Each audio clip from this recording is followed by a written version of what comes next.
Well, congratulations. This is so much fun. I loved it. Thank you. I really did. And I think maybe because I can relate to these ladies being around the same age. But how great was it that most of the scenes were really the four of you together for a change? It was fantastic. It was like going back in time when the series, was 4 single girls as opposed to 1 single girl and 3 married girls with babies. So I really enjoyed it. I love the fact that they were not on home turf, which was a little unsettling, and also exciting because everything was new and different. Yeah, and also not shooting in New York City where you have the billions of fans all over you, every move that you make, wanting to see what's going on. There in Morocco, not so much. You didn't have people bombarding you all the time. Oh, we did. Not to the extent, but there was paparazzi, and there were a lot of people in Marrakesh who know the show quite well and enjoy it. They kept calling me Samantha, so I knew something was up. But that was the thing that was shocking about it, because you think about an Arab country that would not, a Muslim country, would not embrace a show like Sex and the City.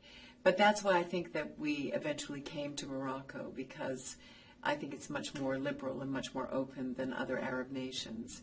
And they loved Samantha, they loved the show, they got the show, they understood what we were doing.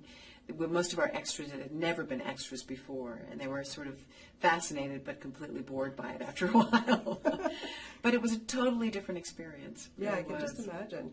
I would think by now, Kim, that the four of you know each other so well that you're finishing each other's sentences. Yes, in some ways we are, definitely, and sometimes we do, on and off camera. We've grown up together. This has been 14 years in our lives, and when we met, I'm 10 years older than the other girls, so they were in their early 30s, I was in my early 40s. But that seems like a lifetime ago. So much has happened. So much good has happened, I think, from the show. I think that it's encouraged women to come together again in this sort of era that we find ourselves in. And I think that it's helped redefine what being a woman is. And we still live in a man's world, but we navigate it to our advantage. We don't have to suit up and pretend we're men. We can be funny and sexy and real and smart and ambitious and brilliant in our own way, and compete with men as a woman. Yeah. And I feel that Sex and the City has really given 4 women that make up one complete woman, and that's why it's so easy to relate to what's going on for any given character. And Michael Patrick King is such a great writer. There's so many great zingers in this. Oh my God, you have some really, really good ones. But do you ever, you get the script, and are you ever shocked, or does he take Samantha just too far, or do you just love that? I felt that very much in the series, when we were doing the series, that Michael was asking things specifically of my character that I had no idea how to do it, because it had never been done before. And I think the closest role model that I had would probably be Madeline Kahn, in the Frankenstein movie that she did with Gene Wilder. But that was kind of it, of this kind of comedy. Since Sex and the City, I mean, there's been a lot of teen comedies, but those are more male-oriented, not female-oriented. So this was all new territory and very, very exciting. But there was also a feeling of, have we gone too far? I mean, is Funky Spunk too far? Is, taking cancer and making it funny, is that going too far? Is breast cancer too far? All of these questions, but I think we navigated it pretty well. And I think what came out of it was humanity. Instead of preachiness or movie of the week sadness, overwroughtness, what you saw was characters dealing with it in a much more realistic way, but also pumping and plumbing the humor that could be made from something like that, with this, especially this character. Very relatable. Very relatable. As you say, all 4 of them, and I love the fact that they're not pretending they're 25, 35 again. Why? Who cares about 25? I'm bored with 25. It's like a young wine. I hate Beaujolais.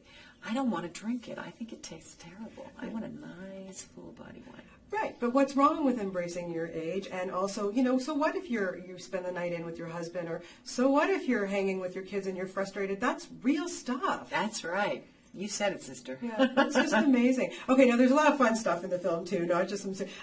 Let's talk about camel riding. Is there a special art to that, Kim? There seems to be, and I have not conquered it. The camel that Sarah and I were on wanted to go up and down a lot. And as I said earlier, they don't call it the ship of the desert for nothing. And we were in the turbulence. We were just going up and down all the time, sometimes in the middle of the scene. And, of course, and then there was bathroom breaks and then occasional spitting and, of course, the smell. And then the heat. But we did it. And now I can say I have crossed the Sahara on a camel. Very cool. Like where they shot Lawrence of Arabia. I know.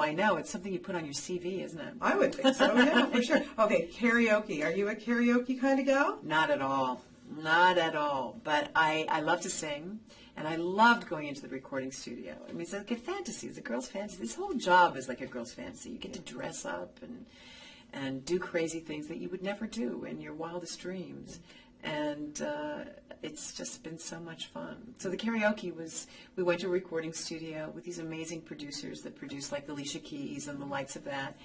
And we sang all together, and then individually we did the track. And now I'm a recording artist. You know, keep thinking about it. We have some good recording studios in Canada, as you know. So, you know. Yes, I do. Very quickly. I'm hoping, seriously, on a personal level, that there will be a Sex and the City 3. And I'm sure he's got some things going on. But when it's all said and done, all things come to an end. Good things come to an end. Will you be sad to say goodbye to Samantha? Oh, yes. I definitely